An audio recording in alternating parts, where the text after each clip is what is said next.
Hi all, welcome to Trademax academy.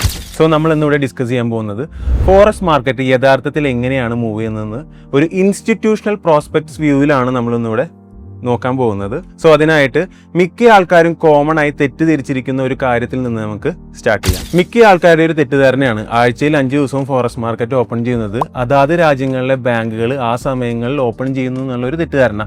യഥാർത്ഥത്തിൽ ഇതാണോ സംഭവിക്കുന്നത്?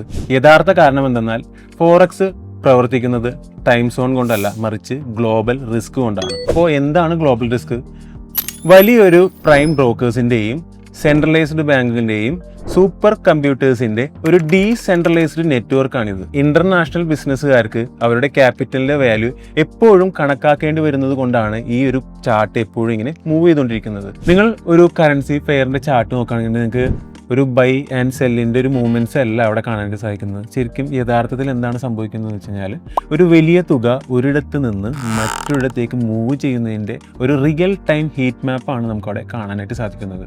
ഫോറക്സ് മാർക്കറ്റിൻ്റെ ഒരു ദിവസം സ്റ്റാർട്ട് ചെയ്യുന്നത് തന്നെ ഏഷ്യൻ സെഷനിലൂടെയാണ്. പക്ഷേ അവിടെ റീറ്റെയിൽ ട്രേഡേഴ്സിൻ്റെ വലിയൊരു തിരക്കൊന്നും നമുക്കവിടെ കാണാനായിട്ട് സാധിക്കില്ല. പകരം മാർക്കറ്റിൽ അവിടെ ഒരു സൈലന്റ് ഇൻവെന്ററി ചെക്ക് പോലെയാണ് അവിടെ പ്രവർത്തിക്കുന്നത്. ടോക്കിയോയിലെയും സിഡ്നിയിലെയും വലിയൊരു ഇൻസ്റ്റിറ്റ്യൂഷണൽ അൽഗോരിതം തലേ ദിവസം പ്രവർത്തിച്ച US മാർക്കറ്റിന്റെ ഓർഡർ ഫ്ലോയിലെ ഒരു ബൗണ്ടറീസ് ചെക്ക് ചെയ്യുന്നതാണ് യഥാർത്ഥത്തിൽ ഇവിടെ നടക്കുന്നത്. അപ്പോൾ ഇവിടെ ഏഷ്യൻ സെഷനിൽ വോളിയം വളരെ കുറവായതുകൊണ്ട് തന്നെ സെൻട്രൽ ബാങ്കുകളും ഇൻസ്റ്റിറ്റ്യൂഷൻസും അവരുടെ കറൻസിയിലെ ഓരോ പൊസിഷൻസുകളും അക്യുമുലേറ്റ് ചെയ്യാനും ഡിസ്ട്രിബ്യൂട്ട് ചെയ്യാനുമാണ് മാക്സിമം ശ്രമിച്ചുകൊണ്ടിരിക്കുന്നത്. അപ്പോൾ ഇതിൽ നിന്ന് നമുക്കൊരു കാര്യം മനസ്സിലാക്കാം. അതായത് ഇൻസ്റ്റിറ്റ്യൂഷൻസ് അവരുടെ വലിയ ഒരു മൂവ്മെന്റിന് മുമ്പായിട്ട് ഇവിടെ ഒരു അടിത്തറ ക്രിയേറ്റ് ചെയ്യുന്നതാണ് ഇവിടെ കാണാനായിട്ട് നമുക്ക് സാധിക്കുന്നത്. യൂറോപ്പ്, അതായത് ലണ്ടൻ മാർക്കറ്റ് ഓപ്പൺ ആവുന്നതോടെ ഇതിന്റെ സ്പീഡും ചേഞ്ചും നമുക്ക് കാണാനായിട്ട് ശരിക്കും സാധിക്കും. ഇപ്പം ഏഷ്യൻ സെഷനിൽ ഒരു കൺസോളിഡേഷൻ ആണെന്നുണ്ടെങ്കിൽ ലണ്ടൻ മാർക്കറ്റ് ഓപ്പൺ ചെയ്യുമ്പോഴേക്കും നല്ലൊരു ശക്തമായ മൂവ്മെന്റ്സ് കാണാനായിട്ട് നമുക്കിവിടെ ക്ലിയർ ആയിട്ട് സാധിക്കും. ലണ്ടനിലെ സൂപ്പർ കമ്പ്യൂട്ടർ സംവിധാനങ്ങളെല്ലാം സജ്ജമാകുമ്പോൾ ലാസ്റ്റ് സെഷനിൽ നടന്ന, അതായത് ഏഷ്യൻ സെഷനിൽ നടന്ന എല്ലാ മൂവ്മെന്റ്സും ഇവരുടെ തന്നെ കൺട്രോളിലാക്കി മാറ്റുകയും ചെയ്യും. അതിനുശേഷം വൻകിട ബാങ്കുകൾ അവരുടെ തുക മാർക്കറ്റിലേക്ക് പ്ലേസ് ചെയ്യുമ്പോൾ വലിയൊരു മൂവ്മെന്റ്സും കാര്യങ്ങളൊക്കെ നമുക്ക് അവിടെ കാണാനായിട്ട് സാധിക്കും. അപ്പോൾ അതുവരെ ഒരു ചെറിയ മൂവ്മെന്റിൽ നിന്നിരുന്ന ഒരു മാർക്കറ്റ് വലിയൊരു മൂവ്മെന്റിലേക്ക് മാറുകയും ഒരു കൃത്യമായ ട്രെൻഡ് തന്നെ അവിടെ മാറുന്നതായിട്ട് നമുക്ക് കാണാനായിട്ട് സാധിക്കും. അപ്പോൾ എപ്പോഴായിരിക്കും ഇതിൽ കൂടുതൽ വോളിയം നമുക്ക് മാർക്കറ്റിൽ കാണാനായിട്ട് സാധിക്കുക? അതായത് ലണ്ടനും ന്യൂയോർക്കും ഒരുമിച്ച് ഓപ്പൺ ആവുന്ന ഒരു സമയമുണ്ട്. ആ സമയത്തിനാണ് നമ്മൾ കിൽ സോൺ എന്ന് പറയുന്നത്.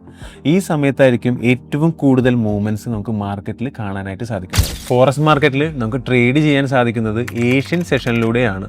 അതായത് വെളുപ്പിന് 5:30 മുതലാണ് ഒരു ഏഷ്യൻ സെഷൻ ഓപ്പൺ ചെയ്യുന്നത്. ഈ സമയത്ത് ടോക്കിയോ, സിഡ്നി പോലുള്ള പ്രധാന ഫിനാൻഷ്യൽ സെന്റേഴ്സ് ആക്റ്റീവ് ആയിരിക്കും. പൊതുവെ ഈ സെഷനിൽ വോളറ്റിലിറ്റി വളരെ കുറവായിരിക്കും. അതായത് പ്രൈസ് മൂവ്മെന്റ് വലിയ രീതിയിൽ ഉണ്ടാവാറില്ല. പുതിയ ട്രേഡേഴ്സിന് മാർക്കറ്റ് എങ്ങനെയാണെന്ന് ഒബ്സർവ് ചെയ്യാനും പ്രൈസ് എങ്ങനെയാണ് മൂവ് ചെയ്യുന്നതെന്ന് പഠിക്കാനും ഈ സെഷൻസ് കാര്യമായിട്ട് നിങ്ങൾക്ക് യൂസ് ചെയ്യാം. അടുത്തതായിട്ട് വരുന്നത് ലണ്ടൻ സെഷനാണ്. ഫോറക്സ് മാർക്കറ്റിൽ തന്നെ ഏറ്റവും പ്രധാനപ്പെട്ട സെഷനിൽ ഒന്നാണിത്. അതായത് ലോകത്തിലെ തന്നെ ഏറ്റവും വലിയ ഫിനാൻഷ്യൽ ഇൻസ്റ്റിറ്റ്യൂട്ട്സും ബാങ്ക്സും ആക്റ്റീവ് ആവുന്നത് ഈ സമയത്താണ്. ഇതോടെ മാർക്കറ്റിൽ വോളിയം വളരെ കൂടുകയും പ്രൈസ് നല്ല രീതിയിലുള്ള മൂവ്മെന്റ്സ് കാണാനും സാധിക്കും. പലപ്പോഴും ഒരു ദിവസത്തിലെ പ്രധാന ട്രെൻഡ് തന്നെ സ്റ്റാർട്ട് ചെയ്യുന്നത് ലണ്ടൻ സെഷനിലാണ്. അതുകൊണ്ട് തന്നെയാണ് ട്രേഡേഴ്സ് ഈ ഒരു സെഷനെ പ്രധാനമായ ഒരു ട്രേഡിംഗ് വിൻഡോ ആയിട്ട് തന്നെ കണക്കാക്കുന്നത്. ഇനി ഏറ്റവും കൂടുതൽ ട്രേഡേഴ്സ് ശ്രദ്ധിക്കുന്ന മറ്റൊരു സമയം നോക്കാം. ലണ്ടൻ സെഷനും ന്യൂയോർക്ക് സെഷനും ഒരേ സമയം ആക്റ്റീവ് ആയിരിക്കുന്ന സെഷനെയാണ് ലണ്ടൻ ആൻഡ് ന്യൂയോർക്ക് ഓവർലാപ്പ് എന്ന് പറയുന്നത്. ഈ സമയത്ത് മാർക്കറ്റിൽ ഏറ്റവും കൂടുതൽ വോളിയം ഉണ്ടാവാറുണ്ട്. ബാങ്കുകൾ, ഇൻസ്റ്റിറ്റ്യൂഷൻസ്, റീറ്റെയിലേഴ്സ് എല്ലാവരും തന്നെ ഈ ഒരു സെഷനിൽ പ്രധാനമായിട്ടും ട്രേഡ് ചെയ്തുകൊണ്ടിരിക്കുകയായിരിക്കും.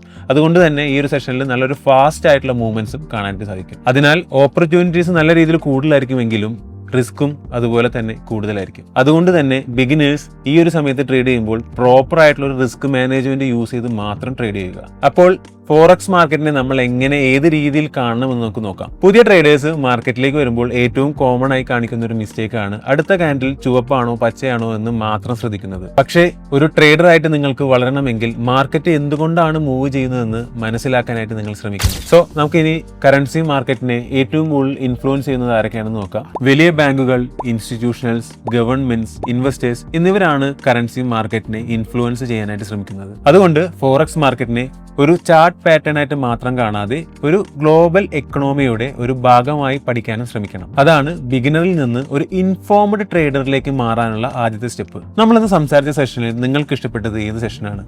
ഏഷ്യൻ സെഷനാണോ, ലണ്ടൻ സെഷനാണോ, ലണ്ടൻ ന്യൂയോർക്ക് ഓവർലാപ്പിംഗ് സെഷനാണോ? താഴെ കമൻറ്റ് ചെയ്യൂ. ഈ വീഡിയോ നിങ്ങൾക്ക് ഇഷ്ടമായെങ്കിൽ തീർച്ചയായും ഈ വീഡിയോ നിങ്ങളുടെ ഫ്രണ്ട്സിന് റെഫർ ചെയ്യാനും ഈ ചാനൽ സബ്സ്ക്രൈബ് ചെയ്യാനും മറക്കരുത്. താങ്ക്